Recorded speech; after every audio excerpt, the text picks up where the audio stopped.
రంగారెడ్డి జిల్లా కుంట్లూరు పెద్ద చెరువుని హైడ్రా కమిషనర్ రంగనాథ్ పరిశీలించారు. మున్సిపల్ నిధులతో రోడ్డు నిర్మాణానికి తీర్మానం చేయడంపై ఆగ్రహం వ్యక్తం చేశారు. పెద్ద చెరువును కబ్జా చేసి రోడ్డు వేస్తున్నారనే ఆరోపణతో హైడ్రా అధికారులు అక్కడ సర్వే చేపట్టారు. సర్వే త్వరగా పూర్తి చేసి చెరువు పట్టాభూమి బార్డర్లో రోడ్డు ఫిక్స్ చేయాలని హైడ్రా సిబ్బందికి ఆయన సూచించారు. చెరువు స్థలంలో రోడ్డు వేస్తే తొలగించాలని హైడ్రా సిబ్బందిని ఆదేశించారు.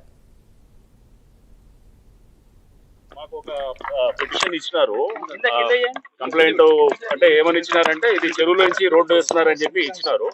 సో ఇక్కడికి వచ్చి చెక్ చేసినాము. ఇది మన గుంటూరు విలేజ్, ఈ అబ్దుల్లాపూర్ మెట్ మండల్ దీని కింద వస్తున్నది. పెద్దమర్పేట మున్సిపాలిటీ అంతేనా, అది మున్సిపాలిటీ పెద్దమర్పేట.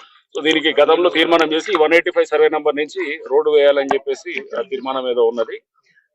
ఇది ప్రిలిమినరీ నోటిఫికేషన్ కూడా అయినటువంటి ఈ చెరువు ఇది. సో దీనికి మన 185 సర్వే నెంబరు మనకి కెడస్ట్రల్ మ్యాప్ ప్రకారం అదంతా కూడా FKL లో వస్తున్నది. సో దాని బార్డర్ లో నుంచి వేసుకునే దానికి వాళ్ళకి మాకేం అభ్యంతరం లేదు. ఎందుకంటే చెరువులో నుంచి రోడ్డు వెళ్ళొద్దు, చెరువు ఎడ్జ్ నుంచి వేసుకొని వాళ్ళ పట్టా ల్యాండ్స్ కి ఖచ్చితంగా ల్యాండ్ వాళ్ళకి దారి కావాలి కదా, అది కూడా ఉండాలి. సో దానికి ఏం అబ్జెక్షన్ లేదు. ఇది వేసిన దానికి ఇదంతా మొత్తం తీసేయాల్సి వస్తుంది, తీసి బార్డర్ నుంచి చేసేది.